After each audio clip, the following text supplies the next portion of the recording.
प्यारे भाई और बहनों, जब भी हम अध्यात्म के रास्ते पर कदम बढ़ाने की कोशिश करते हैं तो हमारी यही कोशिश होती है कि इस रास्ते को हम सही तरीके से समझ पाएं। इंसान जो हमारे धर्म ग्रंथ हैं उनको पढ़ता है, इंसान सत्संगों में जाता है, कुछ सुनता है प्रभु के बारे में और चाहता है कि उसकी जानकारी रूहानियत के रास्ते के साथ असली जीवन इंसान को कैसा जीना चाहिए उसकी जानकारी उसको मिलती रहे। और हम देखते हैं कि हिस्ट्री की ओर देखें तो कई संत महापुरुष आए और बहुत कुछ उन्होंने अपने वचनों के ज़रिए प्रभु को पाने का रास्ता, ज़िंदगी के मकसद को पूरा करने का रास्ता समझाया है। हम ये भी देखते हैं कि चंद महापुरुष ऐसे भी आए जिन्होंने सिर्फ प्रोस के ज़रिए नहीं लेकिन कविता के फॉर्म में, पोइट्री के फॉर्म में भी इस रास्ते को समझाने की कोशिश की।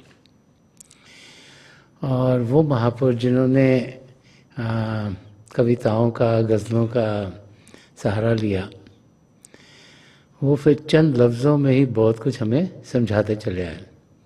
जब हम उनके लफ्ज़ों को पढ़ने की कोशिश करते हैं, उनके लिखे हुए जो वर्सेस हैं या शेर हैं, उनको समझने की कोशिश करते हैं, तो अगर बड़े ध्यान से समझने की कोशिश करें तो उनमें हमें बहुत से गहरे मीनिंग मिलते हैं। और बहुत सी बार अगर एक ही वर्स को हम कई दिन तक समझने की कोशिश करें तो नई नई चीज़ें उसमें से हमारे सामने निकलती चली आती हैं। तो संत दर्शन सिंह जी महाराज, जिन्होंने बहुत सी किताबें लिखी, बहुत से सत्संग भी किए, लेकिन उसके साथ साथ बहुत से उन्होंने रूहानियत के रास्ते को पोइट्री के ज़रिए, कविताओं के ज़रिए, गज़लों के ज़रिए समझाया है।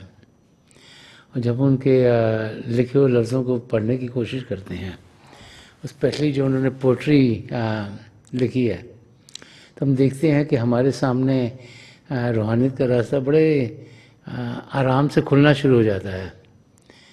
और जब उनके लिखे हुए वर्सेस पर हम ध्यान देते हैं तो हमें समझ में आना शुरू हो जाता है कि इसके अंदर कितने गहरे और भी मीनिंग्स संत दर्शन सिंह जी महाराज ने डाले हुए हैं।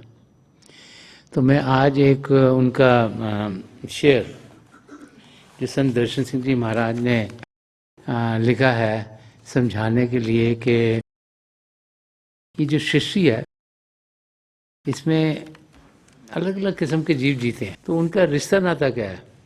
हम इंसान हैं, हम औरों को इंसानी रूप में देखते हैं।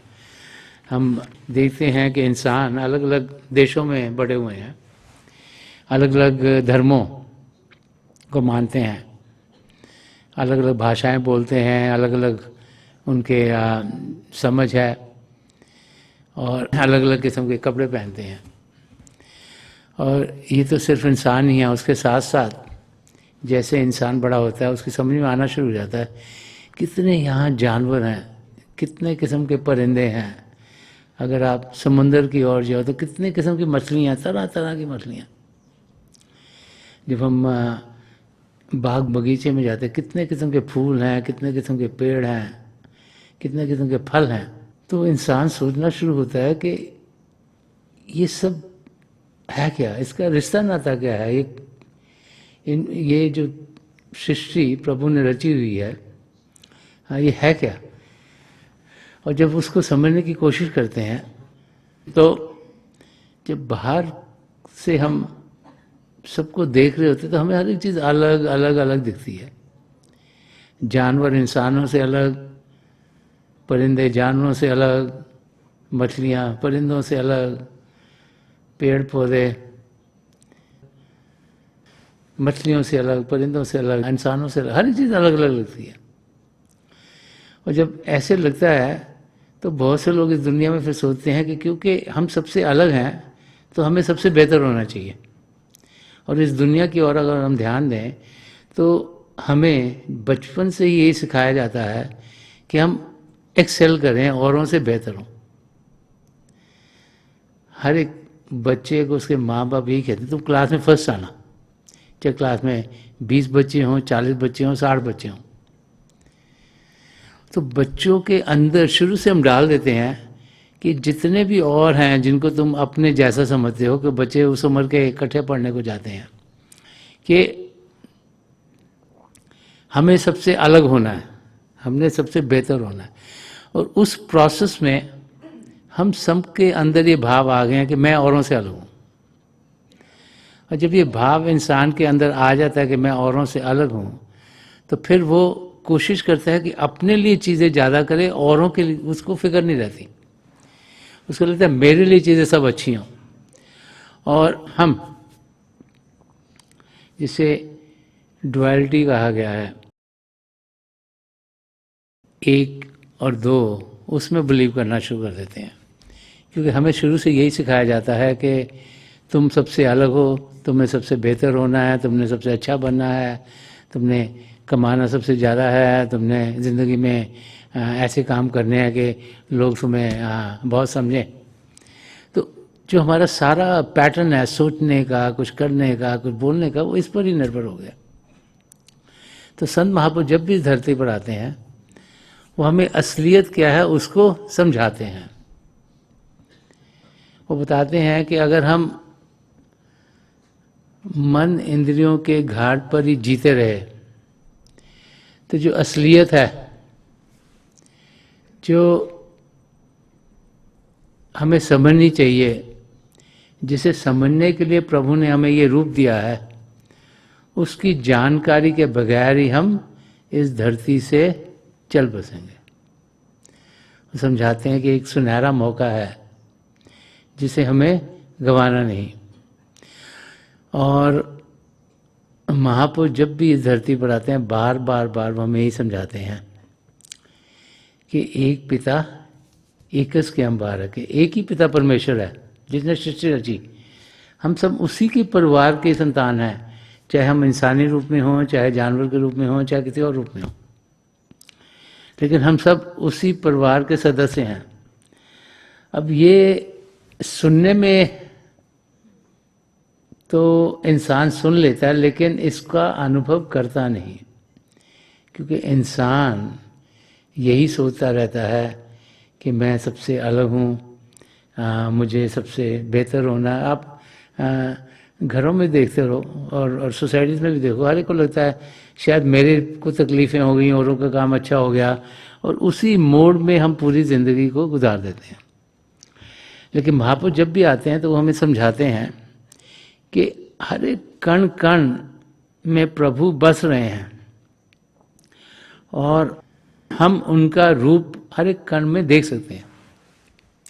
तो संत दर्शन सिंह जी महाराज ने एक शेर के जरिए इस पहलू को बड़ा खोल के समझाया है, ताकि हमें समझ में आ जाए कि हमारी ज़िंदगी कैसी होनी चाहिए, कैसी है, ताकि हम अपने मकसद की ओर कदम तेज़ी से बढ़ा पाएँ।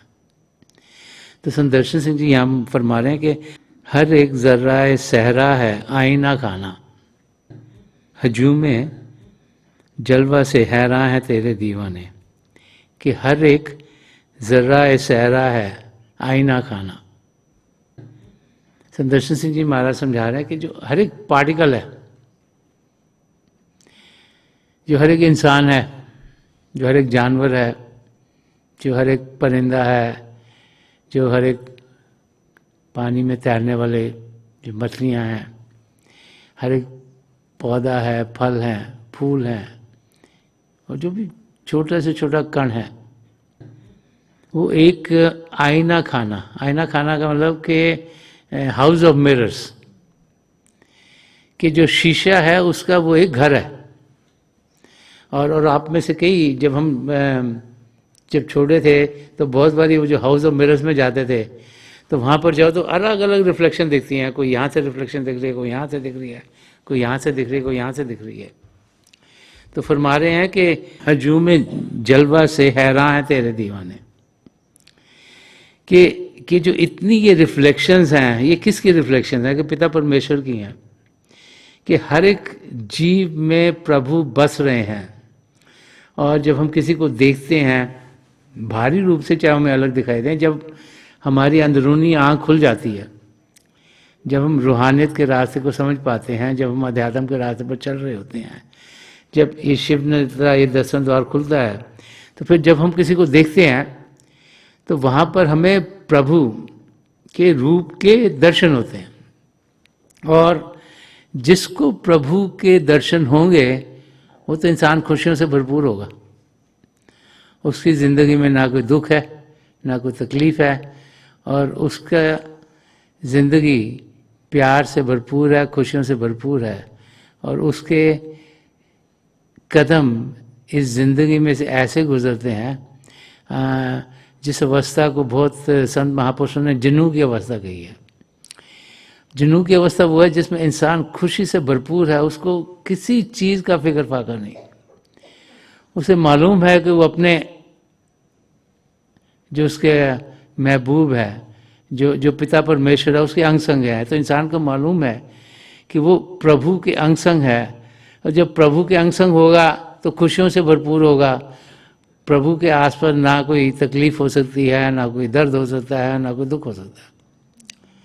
तो संत दर्शन सिंह जी महाराज हमें ये समझा रहे हैं कि जब हम इस सृष्टि की ओर ध्यान देते हैं तो हमें ये जानना है कि हर एक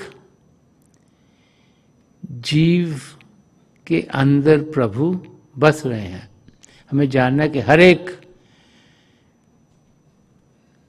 जीव पिता परमेश्वर के साथ जुड़ा हुआ है। हमें जानना है कि अगर प्रभु को पाना है तो हमें अंदर की दुनिया में बढ़ना होगा। ये नहीं कि प्रभु कहीं पहाड़ पर बैठे हैं, कहीं समुद्र के अंदर बैठे हैं, कि पिता परमेश्वर को हम अंदर की दुनिया में पा सकते हैं। किसी ने एक संत महापुरुष से पूछा कि आपने प्रभु के घर को देखा है?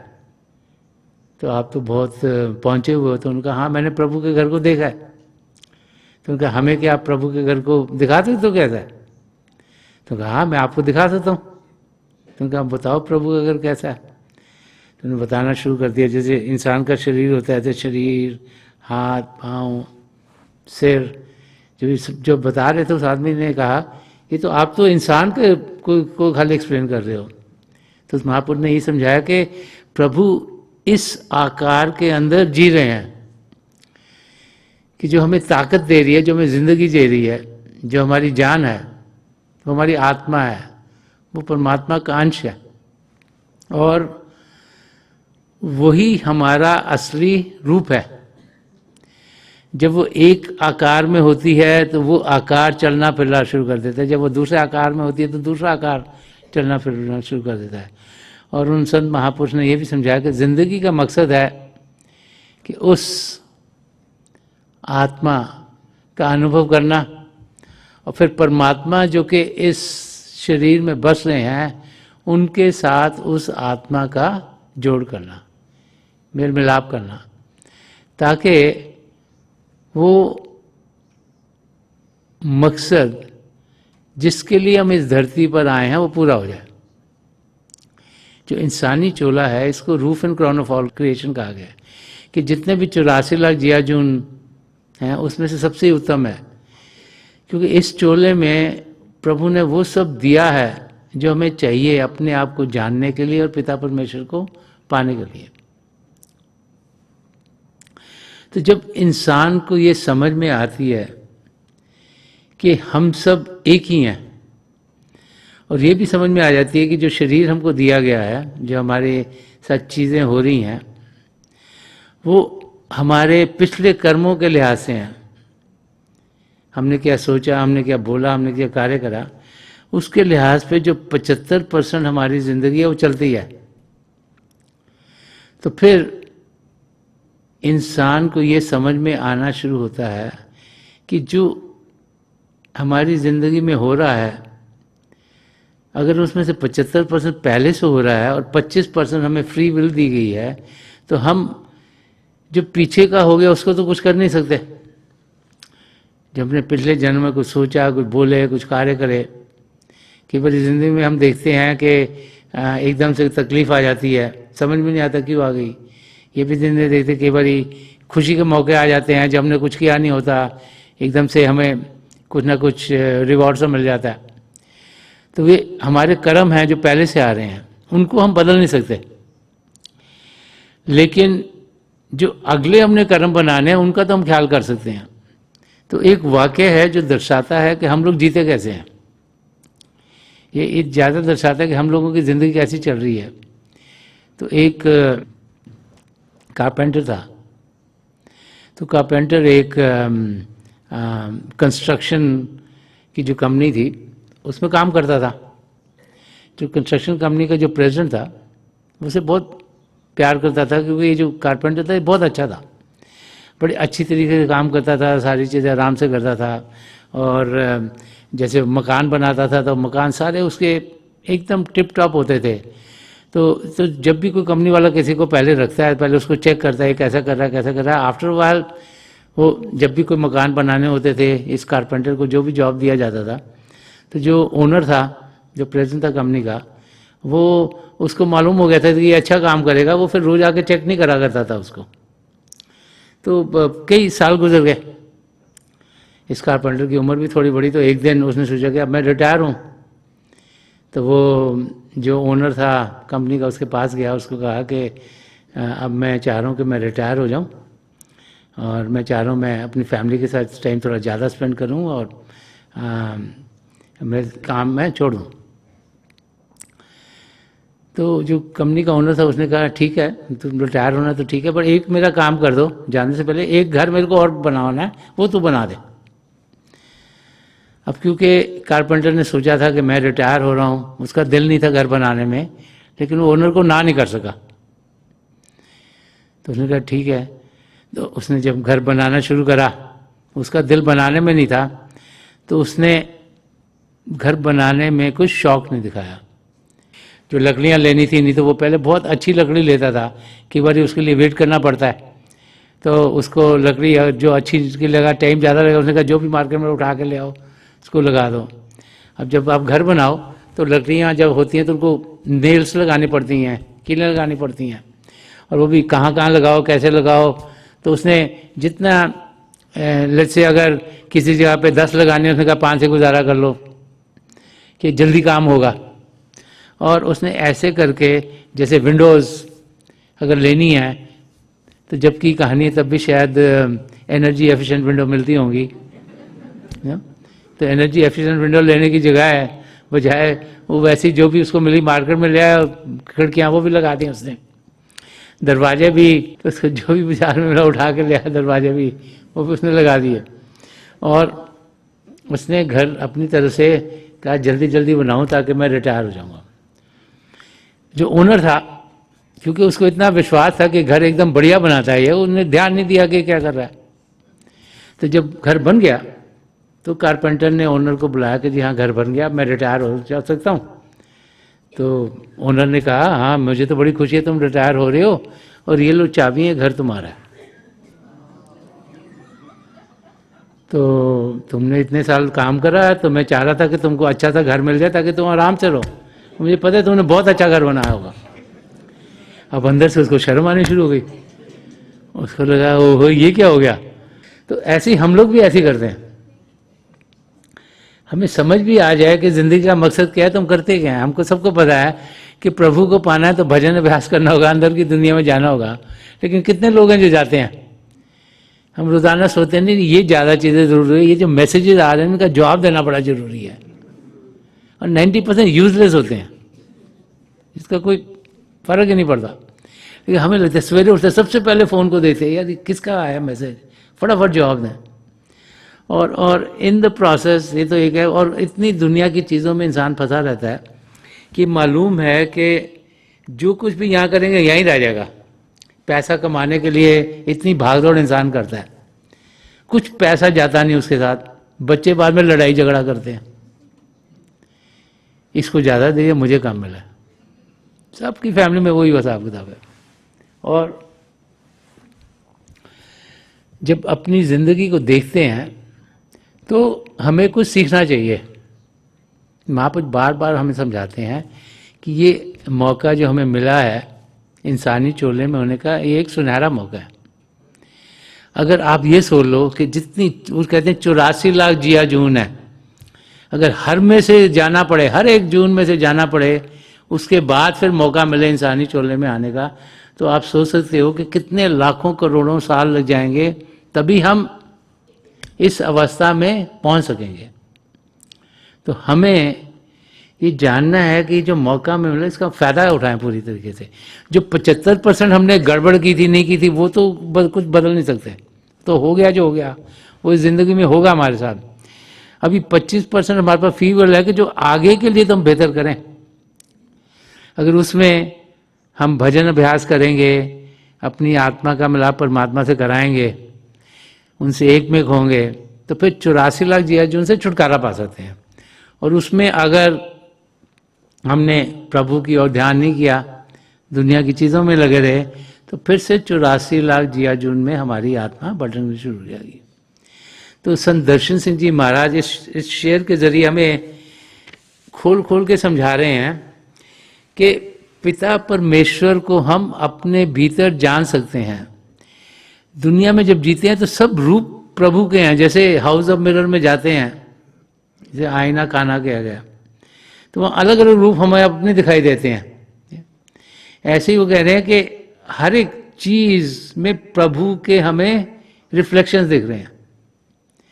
हम उसे देखें, बाहरी रूप से ना देखें, अंदरूनी आंख से देखें। एक जगह संत दर्शन सिंह जी महाराज ने और भी फरमाया, शेर की शायद दूसरी लाइन है, कि देखता है क्या ज़ाहरी आंखों से। वो फरमा रहे हैं कि अगर तूने प्रभु के रूप को देखना तो तू भारी आंखों से क्या देख रहा है। हम लोग सोचते हैं ना, इस धर्म स्थान में जहाँ जाएँ वहाँ पर हमने जो भी उनके रिचुअल्स हैं वो कर लें तो बहुत प्रभु की नज़दीकी पाएंगे। उस जगह पे जा जाएं, यहाँ पे बड़ी तकलीफ़ों से जाना पड़ता है, और ये बड़ी अच्छी जगह होगी, यहाँ पे प्रभु जरूर मिलेंगे, क्योंकि इतनी तकलीफ से हम वहाँ पहुँचे हैं। तो हमारे अंदर वो है कि भाई इंसान जब बड़ी मुश्किल में से जाता है तभी प्रभु मिलता है। लेकिन पिता परमेश्वर हम सबके लिए हमारे अंग संग हैं। अगर हम अंदर की दुनिया में बढ़ेंगे तो उनकी जानकारी हम ज़रूर पाएंगे। तो वहाँ पर बार बार हमें समझाते हैं कि प्रभु हमारे भीतर हैं, हम ध्यान बाहर की दुनिया से हटाएं, अंदर की ओर करें, ताकि हम उनसे एक में हो सकें, हमारे कदम प्रभु की ओर बढ़ पाएँ, और जो ज़िंदगी का मकसद है, जो अपने आप को जानना है और पिता परमेश्वर को पाना है, वो पूरा हो जाए। तो हम सब जो कि प्रभु की याद में इकट्ठे हुए हैं, हम सब जो चाहते हैं कि हम अध्यात्म के रास्ते पर चलें, हम सब जिनका ध्यान प्रभु की ओर हुआ है, ये बहुत ज़रूरी है कि हम असलियत की जानकारी पाएँ। असलियत ये है कि पिता परमेश्वर हमारे अंग संग हैं। उनको पाने के लिए हमें ध्यान बाहर से हटाना होगा। उसे हम मेडिटेशन कहें, इन्वर्जन कहें, भजन सिमरन कहें, ध्यान ठिकाना कहें, किसी भी नाम से पुकारें। उसके लिए हम बाकायदा कि जब समय देंगे तब हम अपनी मंजिल तक ज़रूर पहुंचेंगे। अब कुछ भी इस दुनिया में करना, उसके लिए टाइम देना पड़ेगा। जैसे कि आपने पियानो बजाना सीखना है, तो भी आज मैं पियानो सीखने जा रहा हूँ क्लास में, तो मेरे को बहुत कुछ आ जाएगा। बड़े साल लगते हैं, आप प्रैक्टिस करते हो। घर में आके आपको बहुत प्रैक्टिस करनी पड़ती है। जो आपके टीचर समझाते हैं, ये उंगलियां ऐसे रखो जी, ऐसे रखो जी, वो बड़ी नज़ाकत से बताते हैं कैसे रखनी है उंगलियां, और इसको यूं उठाओ, इसको, और they tell you all this thing, right, then you get good. तो फिर आप अच्छे हो जाते हैं ना करने के लिए। तो प्रैक्टिस है। सेम थिंग, जैसे हम पढ़ने लिखने के लिए जाते हैं, तो हम पहले फर्स्ट क्लास में जाते हैं, फिर सेकंड में, फिर हाई स्कूल पास करते हैं, फिर कॉलेज जाते हैं, वो अगर और पढ़ना है फिर बैचलर डिग्री के बाद मास्टर, फिर पीएचडी लेते हैं। ये नहीं पहले दिन में गए हाँ जी अब मैं पीएचडी की डिग्री ले लूँगा। इट ऑल टाइम लगता है हर एक चीज़ को, उसके लिए प्रैक्टिस करनी पड़ती है। दुनिया में कुछ भी पाना है तो हमें उसके लिए प्रैक्टिस करनी है। सेम थिंग, अगर हमें पिता परमेश्वर को पाना है, हम कहते हैं वो तो इंस्टेंटली मिल जाए। वो कोई इंस्टेंट टी या कॉफ़ी तो है नहीं कि पानी डाला गरम गरम हो गया काम। तो हमें प्रैक्टिस करनी है, we to practice to know God, we have to practice on a daily basis.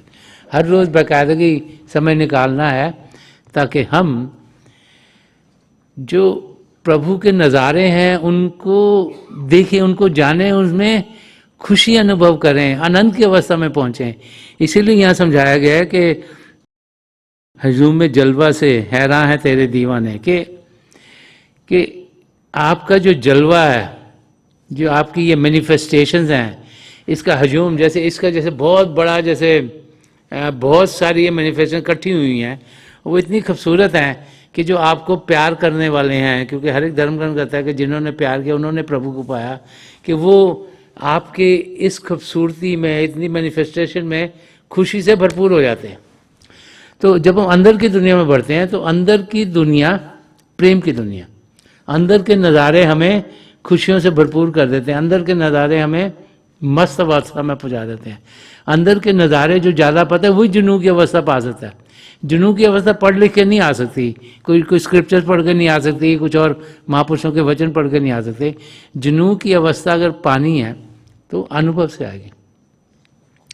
जो प्रभु का शब्द है जो हमारे भीतर चल रहा है, जिसके दो रूप हैं, ज्योति और श्रुति, जब उसका हम अनुभव करते हैं तभी हम जाके सही मायनों में अंदर से खुशियों से भरपूर होते हैं।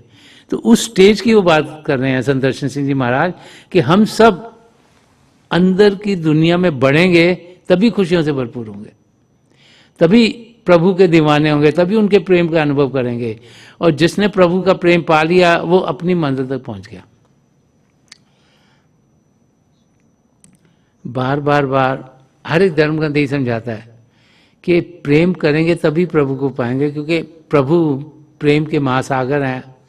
हमारी आत्मा उनका अंश होने के नाते उस महासागर की एक बूंद है, वो प्रेम से भरपूर है। और प्रभु को पाने का रास्ता भी प्रेम का रास्ता है। तो प्रेम के रास्ते को हमने इख्तियार करना है।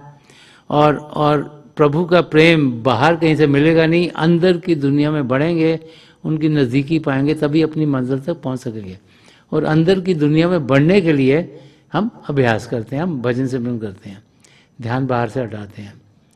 तो थोड़ी देर के लिए हम सब अभ्यास के लिए बैठ जाएं। आप जहाँ भी बैठे आराम से बैठिएगा, अपनी आंखें बंद कर लीजिएगा। ये जो आई बॉल्स हैं ये सीधी सामने होनी चाहिए, जैसे 8-10 इंच सामने आप फोकस हों। आंखें बंद करते ही वो भाई बहन जिन्हें नाम की देन मिली आप सिमरन कीजिएगा। और जो भाई बहन यहाँ नए हैं, आप पिता परमेश्वर के किसी भी जाति नाम का जाप कीजिएगा। जाप मन ही मन करना, ऊंचा नहीं दोहराना। मेरी प्रभु के चरण कमलों में यही प्रार्थना है, जो जो हम सबके लिए बेहतर हो वही हमारी ज़िंदगी में ढले। हम ऐसी ज़िंदगी जिएं जिसमें कि तेरा भाना मीठा लागे कि प्रिंसिपल हमारी ज़िंदगी गुजरे, जिसमें मैं नहीं बट हे प्रभु तेरी रज़ा चले। मेरी जो पिछली संची के महापुरुष हैं, हजूर बाबा सावन सिंह जी महाराज, परम संत कृपाल सिंह जी महाराज, दयालपुर संत दर्शन सिंह जी महाराज के चरण कमलों में ये प्रार्थना है कि हम सबके हमारे भीतर प्रभु की ज्योत के दर्शन कराएं। थोड़ी देर में मैं आपको इस बैठक से उठाऊंगा और मेरी शुभकामनाएं आप सबके साथ हैं।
Please leave of.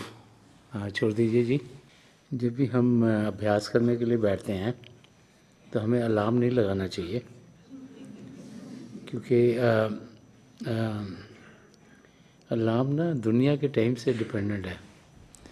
और जब भगवान की याद में इंसान बैठता है तो इसी सोच से बैठना चाहिए कि हे प्रभु, जो आपको ठीक लगा मुझे दीजिएगा। और हमने सोचना चाहिए कि हम लोग तो बड़े बिजी हैं सारे ना, बड़ी मुश्किल से टाइम निकाल के बैठे हैं, तो अब आप उठाना आपकी जब मर्ज़ी होगी, हम बैठ गए हैं, आप जब मर्ज़ी उठाना, हमने अलार्म नहीं लगाना, हमने कुछ नहीं करना उठने के लिए। आप देखोगे कि आपकी सबके मेडिटेशन बेटर हो जाएंगी। जो मेडिटेशन है प्रभु की देन है, द वर्ड खुदा है, खुदा है। We can't force it. हम नहीं कह सकते कि आज ही मेरे को ये वाली मेडिटेशन चाहिए, आज मेरे को ये चाहिए, प्रभु मेरे पास खाली 17 मिनट हैं, उसमें दिखा दो जो को दिखाना है। जब जो उनका दिल करता है वो दिखाते हैं। जो भाई बहन उस अंदाज में बैठते हैं उनके मेडिटेशन सब बहुत अच्छे होते हैं। जब इंसान बैठता है कि हे प्रभु, जो आपको अच्छा लगता है, जो आपसे तो मेरे लिए बेहतर है, वो आप मेरी ज़िंदगी में डालो, तो हम देखेंगे चीज़ें तब बेटर रहती हैं हम सबके लिए। तो ये प्रभु की सृष्टि है, उनकी रज़ा में जो जीता है, उनके मौज में जीता है, उसकी ज़िंदगी सबसे अच्छी रहती है। तो प्रभु की मौज में हम दिए हैं, प्रभु की दया मेहर इतनी ज़्यादा है हम सब के ऊपर कि हम उसको ना पहचानते नहीं, हम जानते नहीं। हम सोचते हैं कि ये चीज़ हमारे साथ गलत हो गई, भूल जाते हैं कि पता नहीं क्या हमारे कर्म थे पुराने, इस करके हो गई। और उसमें भी परमात्मा ने कितना हमारा साथ दिया, नहीं तो और कितनी गड़बड़ हो जाती, वो इंसान नहीं कभी रियलाइज़ करता। तो हम हर वक्त यही सोचते हैं कि भाई ओहो ये क्यों हो गया गड़बड़। तो प्रभु में हमारे को विश्वास होना चाहिए, फेथ होना चाहिए, तो हम देखेंगे कि हमारी ज़िंदगी सही तरीके से गुजरेगी। तो मुझे बड़ी खुशी कि आप सब आज यहाँ आ सके हो, और पिता परमेश्वर की दया आप सब पर हो, ताकि आपका जो रास्ता है, जो जर्नी है, वो प्रोटेक्टिव रहे, सही रहे, और आपके कदम तेज़ी से अपनी मंजिल की ओर बढ़ते चले जाएं।